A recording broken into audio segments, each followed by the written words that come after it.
we've all seen the bill that has been tabled for consideration in Parliament, and Parliament is returning about next week to conduct business again, and this will be one of the bills that they consider. A lot of people are saying that Ghana is not ready yet for full-blown approval, sort of, or legalization of LGBT, and it's reflected in the bill. But we've also not seen this amount of, opposition to that view. And I'm going to play a video that I cited, produced by DW, that illustrated exactly what I'm talking about here. But I want us to take a look at this video, and when we come back, I would like to take your submissions on what your views are as far as whether this bill is a discrimination openly being endorsed by the government against citizens of Ghana. Let's take a look at the video and go back to discuss. Alex Donko is open. Heard our member of parliament there in Samjata explaining how this bill, really is not inflicting on anybody's right, because that right did not exist under our constitution to start with, even though our criminal code says, that right does not exist in our constitution, period. And then you've also heard the people on the street. It seems there's support from the people at the same time with our legislators. So this bill is going to be passed in one way or the other. What is your view on where we are as a country, and whether enough pressure from the gay activists would see us one day legalizing homosexuality or LGBT activities in our country? Let's go with the Daniel first, since you come from the government. Yeah, I think that we have to be very dispassionate, let me put it that way, about this bill. Right. And then look into the bill and then understand all the different angles to it. I'm not here to say I'm for it or I'm against it. Now, what really is the substance of what the bill is trying to achieve? I think that's where the conversation should come from. It should not be about personalizing it to individuals or not. At the end of the day, the legislative process is not a one-man thing. It involves stakeholders, it involves everybody. And the process of making law or passing something into law is not just a one-day thing, right? They are going to have stakeholders that are going to come in and bring in input and make suggestions and then refine it and better it and then make sure it's consistent with the constitution itself. So I'm not too worried about people's taking personal interest and people advocating what they think needs to be in this bill. That is how legislation all over the world ought to be. In a normal sense, people have to debate it, make their inputs, and let you hear all of them out, and then you strike a balance that, okay, this is the law that we are going to have. We've taken into consideration your interest. But let's be mindful here. The key thing here is that this bill is not coming from the government. This is a private citizens bill. Right? It's a private member's bill, a private individual that has taken the issue to Parliament and is trying to pass it. But at the end of the day, once it is passed, it goes to the president, and the president will still have to assent it or reject it one way or the other. So eventually, the government, whether he likes it or not, at some point, will have to make a decision whether it becomes law or not, assuming Parliament passes this bill. So it is now a bill. Nothing has become law yet. Now let's go into what goes into the bill process. This bill started with Sam George talking about LGBT plus, whatever that word is, Right. And then initially people thought that Sam George was, passing something that would criminalize even the freedoms of these people. But when you look at the bill in its totality, some aspects of it will not just pass because Sam George says, this is my understanding of it, or the people who put up this bill led by Sam George. I'm told there are about 7 MPs led by Sam George. The Christian community has come out to say that we support this bill and they have mobilized to support it. That is fairly legitimate in a democracy. In the same sense, some other lawyers who understand that the democracy that we practice is not a religious or a theocratic democracy. This is a constitutional democracy, have also, gotten up and said, no, I mean, if you are in a constitutional democracy, you have to be mindful how you use laws to, infringe on minority rights. You have to protect everybody and create a balance in the system. So they have also said that, no, the bill in its current form is problematic because it seeks to infringe on some minority rights. And if we are not very careful, we will use our, religious views and pass a law that will not be sustaining in its sense. And once it's not sustaining, it gets to the Supreme Court, it runs into a lot of issues. So the issue here is that religion and lawmaking, we have to be very careful because our democracy is a constitutional democracy. It is not a religious democracy. It is not like the Irans. It is not like, which other countries are governed by some religious book.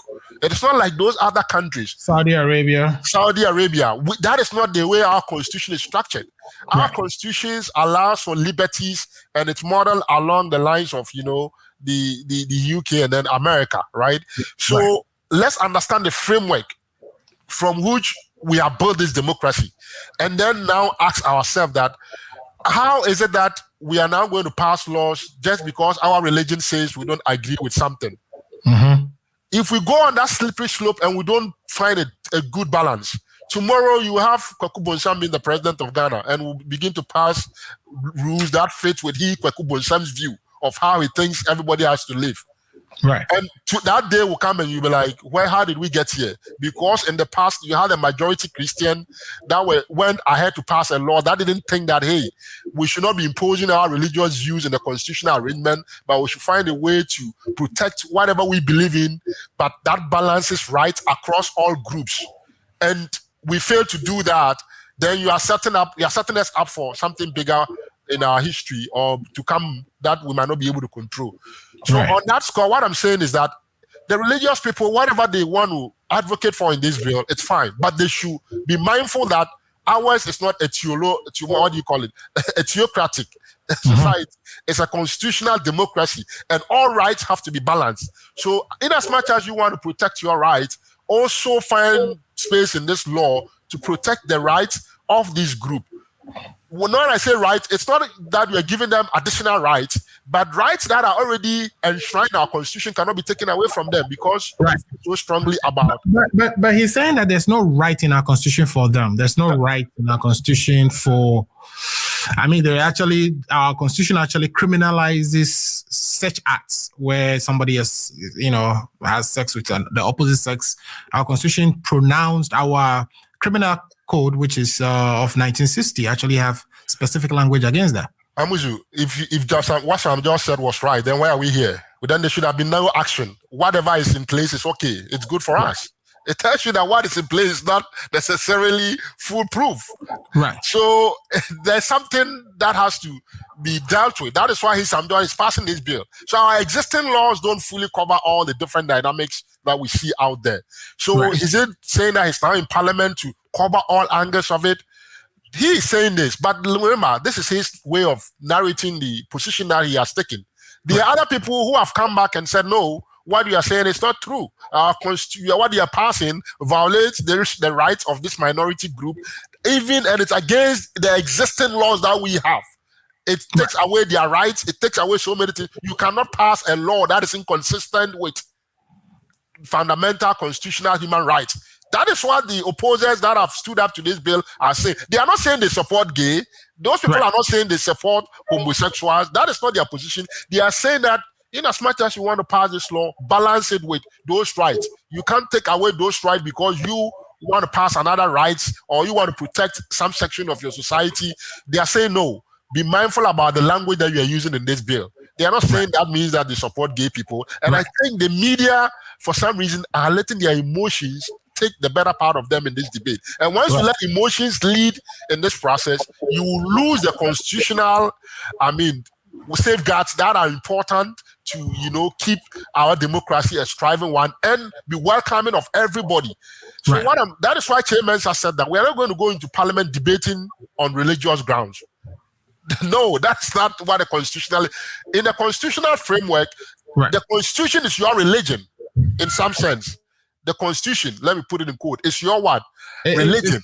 your Bible. Let's put it that way. It's your Bible. So that is where the argument has to be played. And it's not about your Bible. It's not about your Quran. But of course, the constitution that is your religion or your Bible will find some things in common with what? Your religion. Some things will intersect. Some things too will not intersect. Some things will conflict.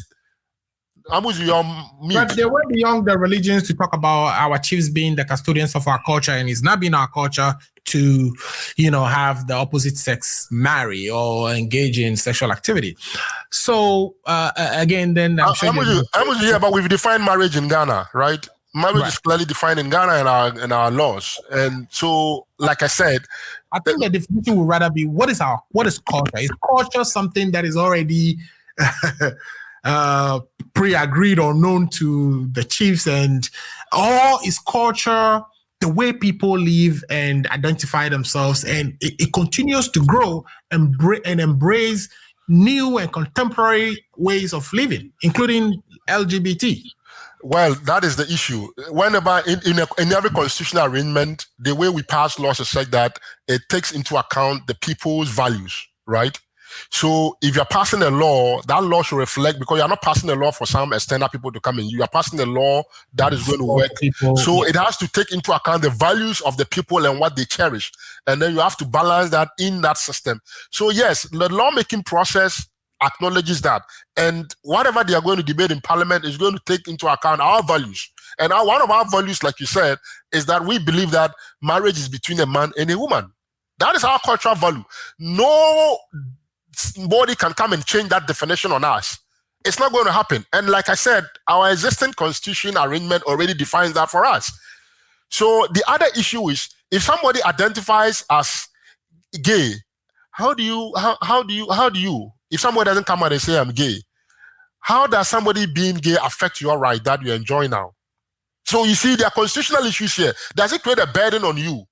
How you have to prove that it creates a burden on you. If you don't prove that it creates a burden on your rights, then what right have you got to say that they cannot profess what they're saying? If what they profess creates a burden on our rights, then there's a conflict here. Then that conflict will have to be resolved somehow. Okay, I'll come back to you, but let me talk to let's talk to Atto. Atto, people say being gay is something you are born with. You are born gay.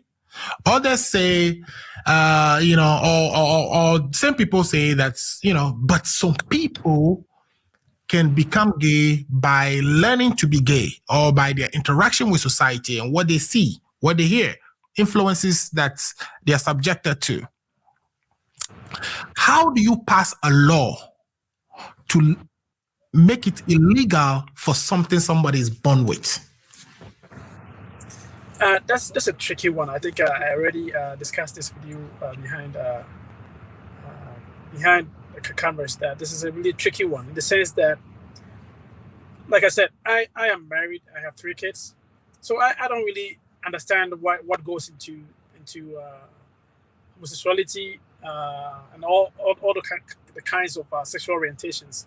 And it's really interesting that with all the problems we have in Ghana, that poverty, famine, we have really grave issues to discuss. But then this is a topic we're discussing.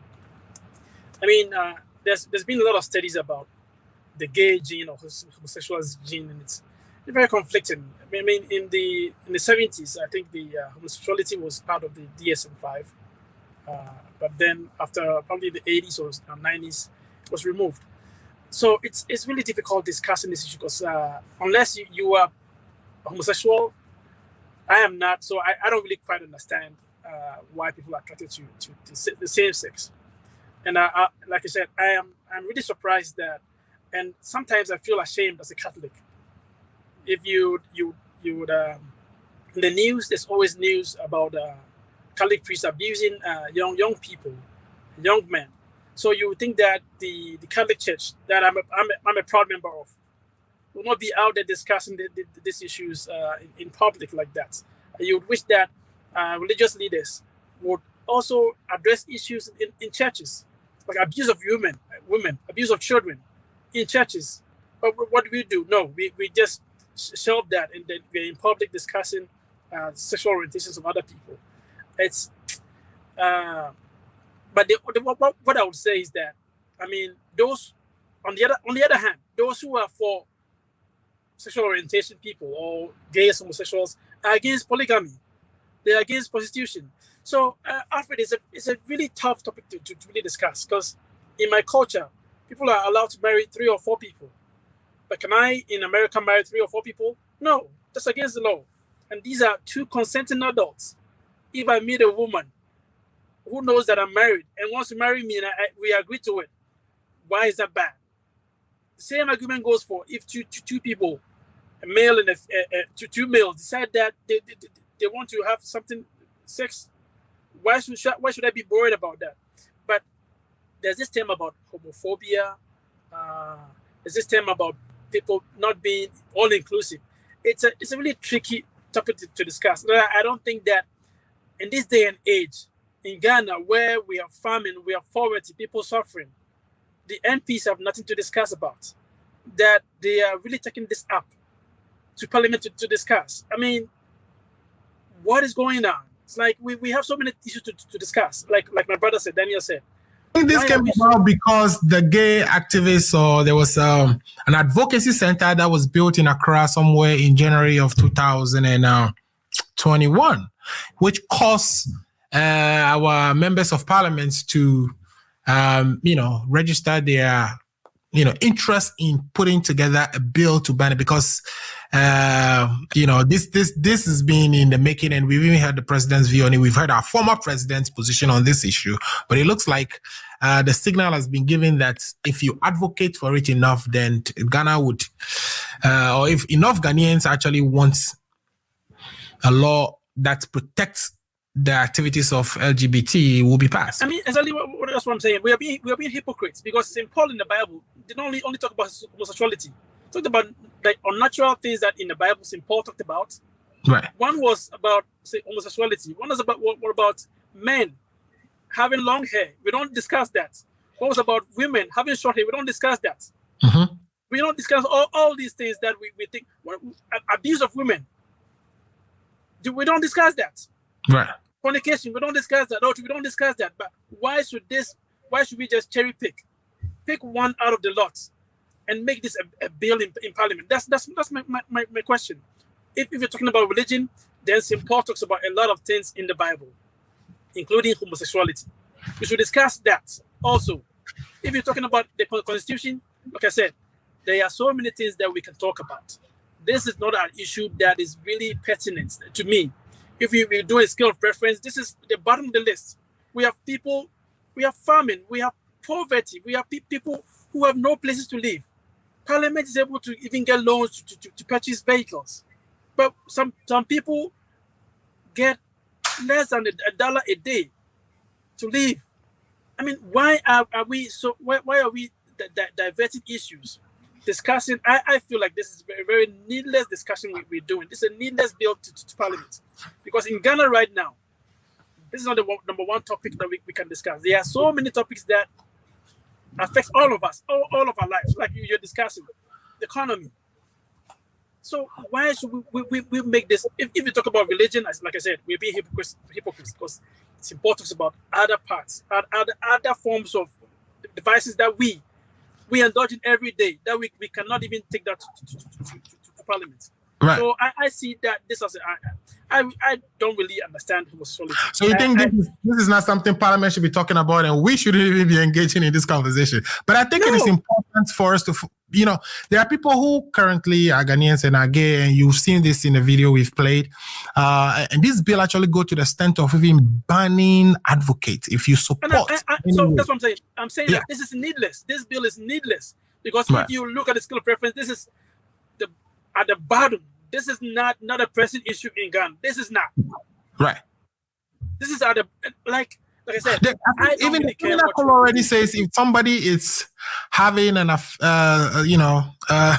encounter, a natural canal, whatever knowledge. Knowledge that is a misdemeanor. It depends on whether if it is without the person's consent, it's actually even a felony. So we already have laws on the book that can be used. Yes. So so we don't need an additional. Even that, if it's not done in public, how would you know that person A or B had carnal knowledge. How would you know that? Right. If someone professes that they are gay, can you just arrest the person? No, you cannot.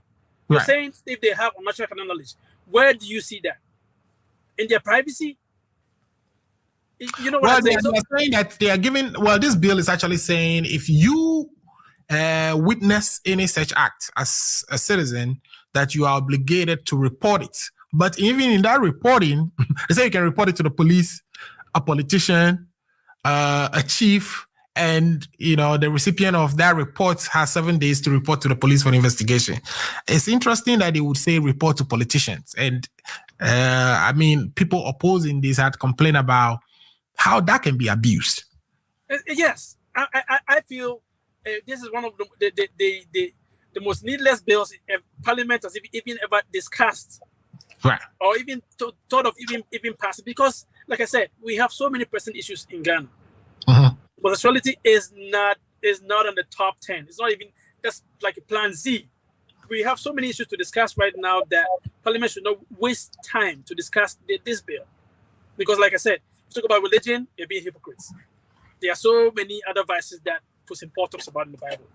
And like I said, I'm a Catholic, and I read in the news almost every day. Just recently in France, the Pope had to apologize for the abuse of children. Right. So you would see that the Catholics are all into this. I'm like, I feel ashamed about that. Right. I listened to the Pentecostal leader discussing some of these issues. Like I said, in Ghana, women are being abused in churches. In churches that we don't even talk about. Right. So who are we to even go to Parliament to support a bill? Look at the abuses that goes on. I'm saying I am Catholic. Right. And I feel ashamed with the kind of abuses that this priest metes out to young children. Right. Have you talked about it? Have you had any? They have the audacity to talk about. We have not. Yeah. That's my point. Okay. Thank you so much for those submissions. Let's go to Lifetime Legacy. Lifetime Legacy, what is your take on this? Do you, agree that this is a waste of our time? We shouldn't even be worried about this. We already have laws on our books to take care of some of the issues being raised. And the bill actually even go to the extent of infringing on some of the rights that are guaranteed to people, the right of assembly. I mean, this bill is taking away a right of people to assemble if they are gays and they want to do so. So what is your view on this? Alfred, I am going to discuss this issue. I'll look at it from 3 perspectives. Okay. I'm going to look at the religious aspect. I'm going to look at the cultural aspect, and I'm going to look at it in the economic aspect. So these are the 3 areas I'm going to look at it. Okay. Yeah.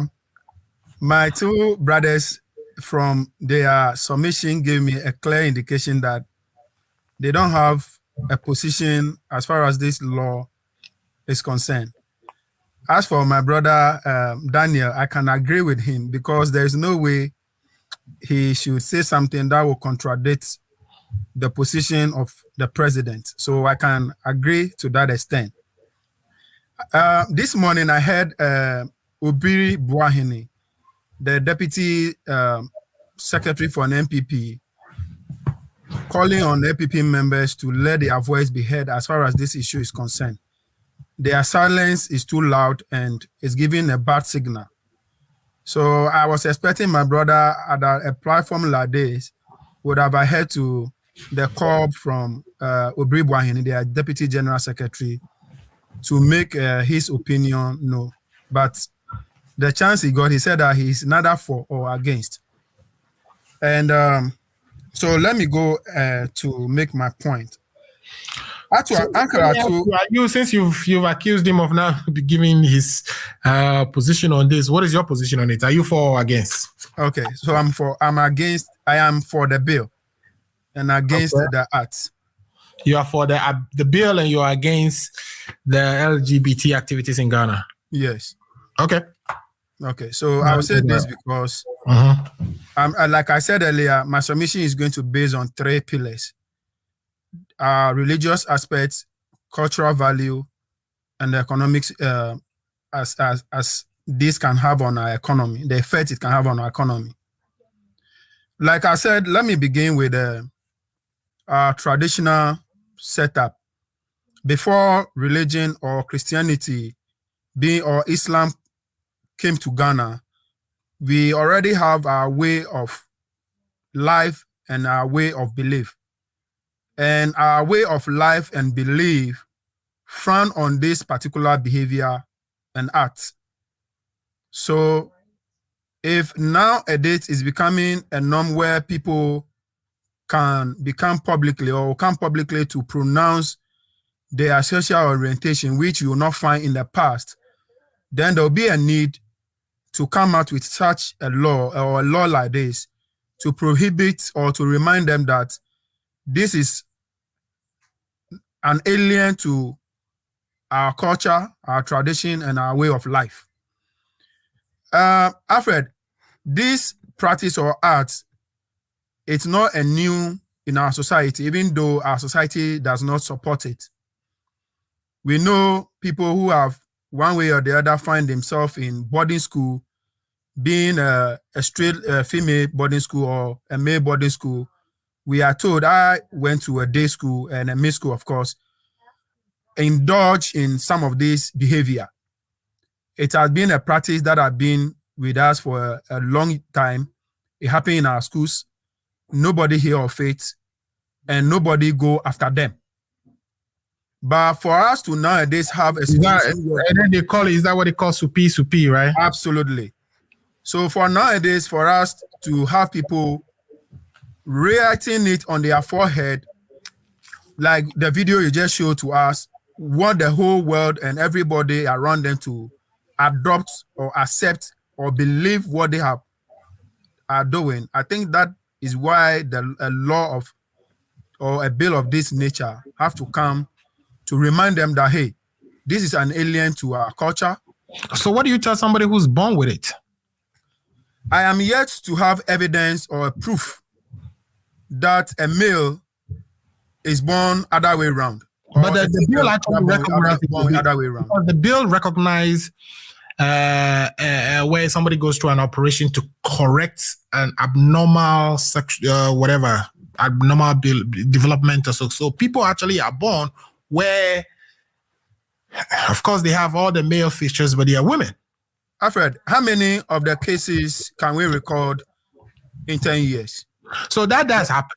All we want to establish is that happen. Okay, so when you look at the research conducted by CDD in Ghana prior to this issue, 93% of Ghanaians from all walks of life, they are not looking at religious aspect, they are not looking at economical aspect, are against the arts. 93% of Ghanaians are against it. So it is not that we are not even to bring in a religion. Like I said, it is our tradition, our culture, our way of life that's not supported. And nobody would be going after them, or a law of this magnitude will not come if they continue to hide in their small corner to do their thing. Nobody would have come. But when you're talking about a law that violates the rights of a minority, you can use the majority supporting it as an argument for that law, right? Because Alfred, in a democracy does not mean we should go about doing anything we wish. It is indirect way of telling me that because of democracy, armed robber also have a right to practice his job. That is the argument we are trying to make here. Armed robbing is a criminal act. What makes it criminal? Unless there is a law that criminalizes it. Yeah. Let me make a point here. So if it's not something that society encourage, hold on, Daniel wants goes against then it become a crime. No, okay. that comparison is not the same as what we are talking about here. We have already prescribed in law what are criminal offenses and what are not criminal offenses. Okay. Here, what we are talking about here is that we have already prescribed in law what our human rights are. Yeah, I agree with you, my brother. But in this instance, we are seeking to take away those rights that have already been prescribed in law. Existing rights. That is what the issue is. That is what the lawyers are saying no. Our law currently, that law that you are making references to was passed somewhere in 1960s. Okay, times have changed. Our criminal code was passed somewhere in 1960s. You're on mute. We can't hear you. Yeah, Okay. I think the criminal code is not what he's even referring to. He's referring to the Constitution where people actually have the right to assemble. Absolutely. What I'm saying is that this law is actually taking that away from them. What I'm saying is that even the Act of 1960 and the current law that we have in place governing the nation all prohibited this. And the Constitution of Ghana make it very clear that every law that will be formulated or passed in Ghana must be a reflection of our society. But okay, our culture and our way of doing things. The 1960, the criminal code, did not prohibit associations. It did not prohibit supporting of a cause that you believe in. There was, if you support gays, it did not prevent you from supporting them.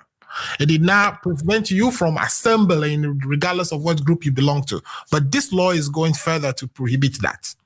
Yeah, the law is prohibiting it because the act that is being assembled to discuss is an alien and affront to our society as a Ghanaian. So Alfred, let me ask Lifetime. So which one are you discussing? Is it religion? Can you go by what you said you're going to discuss? Like I said earlier on, my discussion or my point is going to be on 3 solid pillars. Okay, I am the first one. You get it? So the first one is that our society, our culture, our tradition does not support this behavior. And as the law of Ghana, 1992 Constitution of Ghana says, every law that is formulated by Ghana, the current Fourth Republic must take into account our way of life as a country, our traditional way of doing things, our cultural way of doing things. You get it? So I am for the law and looking forward that my brothers from the other side will join us to look at it, that this have an issue to destroy our society as a country. It goes to affect our cultural values, our traditional norms that we are noted for. Lifetime, the law says that the law prohibits unnatural carnal knowledge. That's what the law says. Yes. Yes. So what is your point about that? I am saying that I am for the... So do you know men having sex with women doing unnatural carnal knowledge? Have you heard about that? I have heard about that, and I'm saying that I am for the law that is an affront to our society, our culture, way of doing things, our traditional way of doing things. But isn't what you are mentioning our culture? Including what you are mentioning. Like I said, Supi in secondary school, isn't that part of our culture? Supi is not part of our culture. It's happening every day. What is it? And I'm saying that people who are doing it, like I said in my earlier submission, this act, even though it's an alien to our society, in my reference, I do admit that it happened in our boarding schools. I did mention. And nobody is going after them because nobody has seen it. You get it? And I went further to say that... I'm talking about. That's the hypocrisy I'm talking about. I'm not being hypocrite. No, what I'm saying is that... No, I'm not talking about you. I'm not referring to... I'm saying that's the hypocrisy I'm talking about. Okay. That right now in Ghana, we have men and women having unnatural knowledge. That we don't discuss that.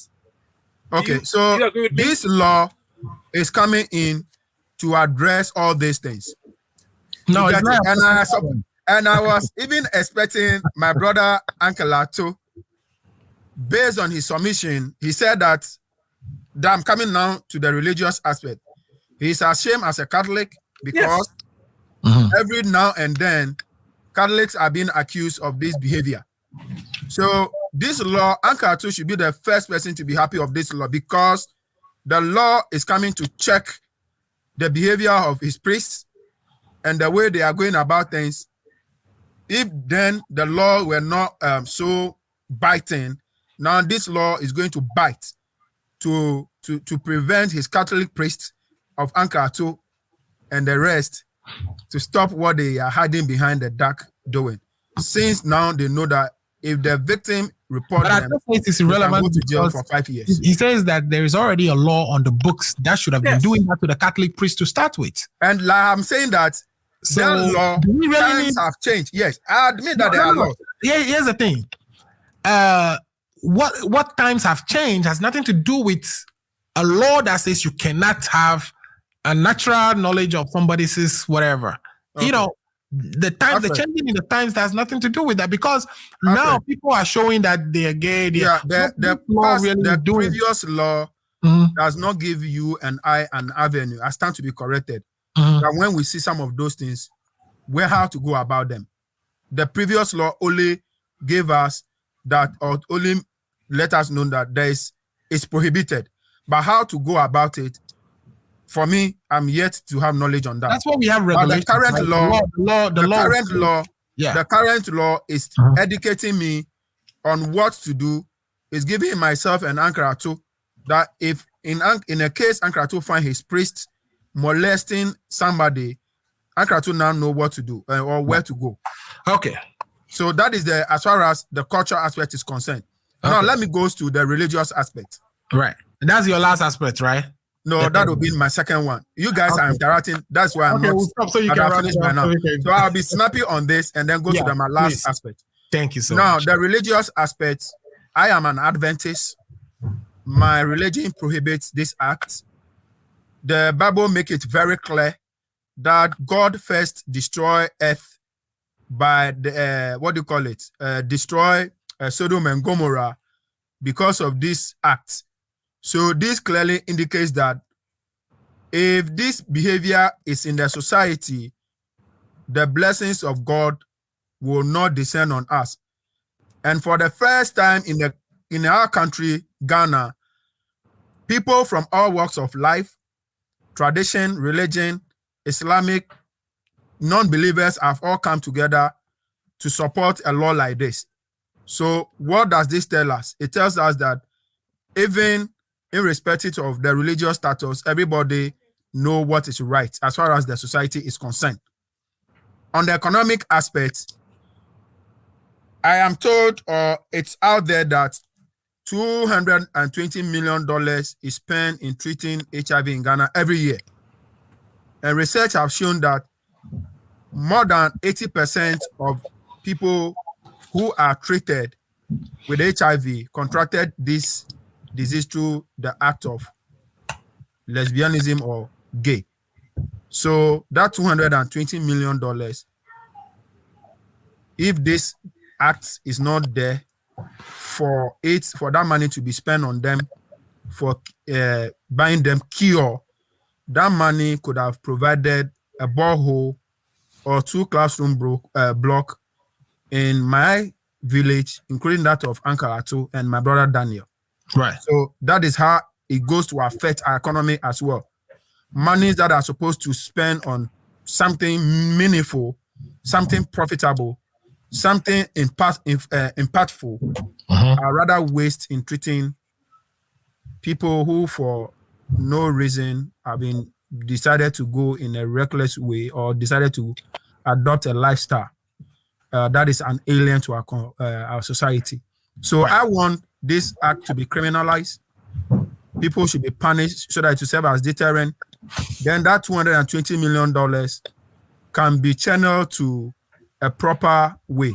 And what even make it annoying is having the international communities popping their nose into our affairs. I think if the international communities decided that they will not pop their nose and eyes into our affairs, probably we would not even be where we are today. So I am for it. They should, expecting that all of us will support it. Then we'll bring sanity into our system. Thank you. All right. Thank you so much. And I think we've done justice to this topic. Can I ask him some questions, please? Yeah, we could take about 1 or 2 of those, and then left up, like just when you get the questions, run through them quickly so we can jump on to the next thing. So, like I said, St. Paul wrote the New Testament, and he discussed issues like homosexuality. There are other issues. So, would my brother's lifetime being an Adventist, does he think homosexuality is the only thing that's destroying Ghana? No, I am not sure. I have mentioned that is the only act that is destroying our country. I'm saying that it is an alien to our society. But yeah, but there are other vices that are alien to our society as well. So if we all know and agree that it's alien to our society, why do we adopt a lifestyle that have the tendency to destroy the youth that you and I? Why do we pick and choose? Why do we pick and choose? I am not picking and choosing anything here, my brother. We are picking and choosing. Like I said, the Bible says that we should not, as St. Paul says, as a man, you should not have long hair. St. Paul says, as a woman, you should not have short hair. St. Paul says that homosexuality is unnatural. So my brother, this is where I get confused because you are now prescribing religious tenets in a constitutional arrangement, where the bloodlines could get very tricky. You know what? Tomorrow, Kokubun-san will come and start prescribing what he thinks his shrine says has to be done. That's why this conversation must be had devoid of religious inclination. Let me answer Uncle Atu's question. You see, the verses Uncle Atu just quotes. I pray that he go back and read those particular verses very well. Okay. He sorry to say is that he didn't get the full understanding aspect of the Bible. He just what your full understanding is, and then now when you look at the particular verse he's making references to, the Bible make it very clear that men, when you leave your long hair, it is not a glory to God. But when women leave their long hair, it is a glory to their husbands. Okay. And the Bible went further to say that any woman that cannot control if I'm not a Christian, why should I care about that? They should use their hair to cover their head. So when you read aspect of the Bible, my brother is quoting, he should differentiate the difference between head and hair. Go back to the Bible and you make that distinction very, very clear. If I'm not a Christian, why should I care about this? Yeah, this is definitely something that we are answering it in a biblical perspective, because he brought it on. All right, you get it. But I have dealt with the issue without looking at religion, without looking at what my belief is. You get it. I look at it looks like in the Bible, God is even cultural perspective. It looks like in the Bible, it looks like God is just on the side of the men all the time. Get the women to get along. God is not on the side of only men. God is non-gender. He believes in women, he believes in men too. All right, on that note, let's take a quick break. When we come back, we'll talk about law school admissions in Ghana. We'll be right back.